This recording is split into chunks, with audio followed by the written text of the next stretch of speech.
Hello everybody and welcome back to another episode of All Around the Platinum, the show where we platinum games, we talk about them on here and I give you my enjoyment, my difficulty and the experience that I had with the game, along with maybe, suggesting whether or not to play the game. And today guys, we're going to be starting with the massive amount of trophies that I gained in a month, which, by the way, if you haven't checked that video out, go and check out my 30 platinums in 30 days video. I worked really really hard on it, and although I'll be honest, I'm not so happy with the thumbnail anymore. I feel like I should have changed what the font was. Mistake that I will have made that I will not make again.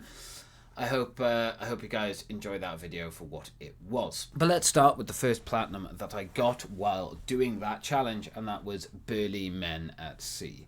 So let's learn a little bit about the game, shall we? Burly Men at Sea is a folk tale about a trio of large bearded fishermen who step away from the ordinary to seek adventure. The developer was Brain and Brain. The platforms it is currently on is Nintendo Switch, PS4, Android, of course you have PS5, Xbox, I believe have it as well.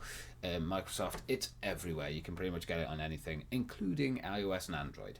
The genres of the game are adventure game, indie game, casual game, and adventure game. It was made in the Unity engine, and it was originally released on the 29th of September in 2016, with the designer being Brooke Condolera.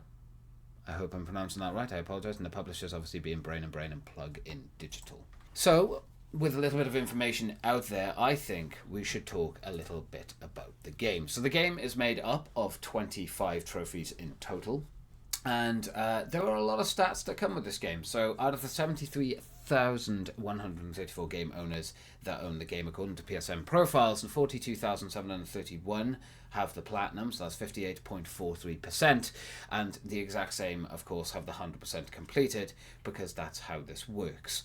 I don't care what PSN profile said, they have to have the exact same to have the platinum and to have the 100%. According to PSN profiles as well, it is a 1 out of 10 difficulty. It takes 12 playthroughs and will take roughly around 3 hours to complete. I would personally agree with that. I think there is a lot of playthroughs you need to do for Burly Men at Sea to get like all the different endings and things like that. But honestly, I had a really really fun time with this game. In fact, what I might just do is let James from the future, past, James from the past, talk about Burly Men at Sea, and I'll just add in the most difficult trophy at the end. But before all of that, let's see every single trophy pop for this game, including the platinum.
I would definitely rate this enjoyment one easily a 7. I'd give it a 7 out of 10. Short, sweet, multiple endings, to the point. It's a really fun platinum to do. But yes, enjoyment 7 out of 10. Difficulty, I'd give it probably a 2 out of 10. It's not that hard. It's just by playing through the game multiple times. And to be fair, like I said, it's a really enjoyable game and really enjoyable experience. So you're going to have a good time with it anyway. But yeah, 2 out of 10 for difficulty. Okay, and as for the most difficult trophy that we will be running with this time, I'm going to go with Thus is Thy Fate Sealed. With a rumble, the island sinks slowly into the sea, carrying all hands with it. It's basically just one of the endings of the game. It's a little bit more tricky to get to because it's one of those... It's pretty much just the most uncommon ending that you're going to get. You have to actively be going out of your way to search for it, in a sense. Again, this is really not a hard game to platinum. It's really simple. Of course, while doing this platinum, I did use a guide during my challenge. That was allowed because I'm really slow when it comes to getting platinums. So I allowed myself the opportunity to use a guide. And I basically had 3 trophies to choose from. I basically flipped or rolled the dice for it essentially and just chose whichever one it landed on because all 3 were kind of easy to get but just in a similar boat. So yeah, that's what I have chosen. Thus is Thy Fate Sealed. And yeah, guys, that's Burly Men at Sea, the first platinum that I got last month, and we have 16 more games that we are going to be talking about before we get to any new ones. I don't know whether or not I'm going to get all those videos out this year, or at least by the end of December, but I'm going to certainly do my best. But without further ado, guys, I hope you guys enjoyed this episode. It was very fun to make. I hope you genuinely enjoyed it. The next game that we're going to be talking about is a very interesting game, a very interesting platinum, and one that again took me by surprise, and I genuinely had a great time playing it. So I look forward to seeing you there to talk about some Chicken Police.